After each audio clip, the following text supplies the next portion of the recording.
Bonjour, je vais maintenant vous présenter Petit pays de Gaël Faye. Gaël Faye est né le 6 août 1982 à Bujumbura, au Burundi, d'une mère rwandaise Tutsi et d'un père français. Petit pays a été publié sous la présidence de François Hollande en 2016. Cette année fut marquée par le terrorisme, notamment avec les attentats de Magnanville, Nice et de Saint-Étienne-du-Rouvray. L'œuvre a connu un grand succès lors de sa publication, notamment en remportant le prix Goncourt des lycéens cette même année. Gaël Faye fréquentait des artistes de rap et de hip-hop qui lui ont permis de s'extérioriser après son retour du Burundi, son pays en guerre. Son intention lors de la publication de son œuvre est de nous montrer des faits réels qui permettent de remettre en cause la paix, la guerre. Notre façon de penser évolue, mais l'auteur cherche également à nous montrer la beauté de son pays du Burundi, mais la violence de ce qu'il a vécu.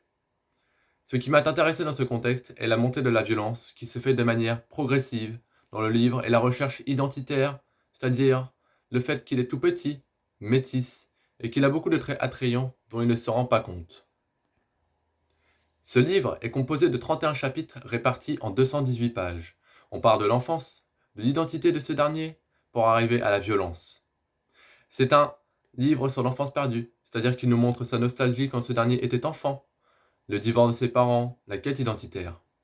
La partie que j'ai préférée a notamment été celle lorsque Gabriel et Anna ont été rapatriés en France par un avion venu exprès de ce pays pour les expatrier de leur pays d'origine, le Burundi. Un moment très émouvant quand ils doivent quitter leur pays d'enfance et laisser derrière eux de souvenirs inoubliables, mais aussi leurs amis. Elle m'a paru donc très significative. Ce que j'ai apprécié, ce sont les moments lorsque Gabriel et sa troupe d'amis allèrent se rejoindre au combi Volkswagen afin de jouer, d'échanger, de discuter, ou bien même lorsqu'ils allèrent à la rivière Moua se baigner tous ensemble. J'ai lu l'œuvre les soirs avant de me coucher en prenant des notes sur mon téléphone portable. J'ai trouvé ce livre facile à lire avec un langage enrichissant. Je n'ai donc pas eu envie de changer de livre. J'ai pris ce livre car il m'intéressait beaucoup de par l'histoire, au dos de la couverture, mais également qu'un ami me l'avait conseillé, de par sa facilité à comprendre et à le lire. Mes personnages préférés de ce livre sont notamment Gabriel, Michel, le père de Gabriel et Anna, Gino, et enfin Madame Economopoulos.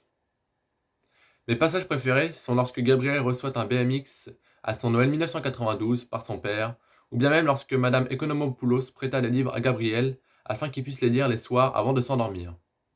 Il y a également le passage lorsque Gabriel échange des lettres avec sa correspondante française d'Orléans, nommée Laure.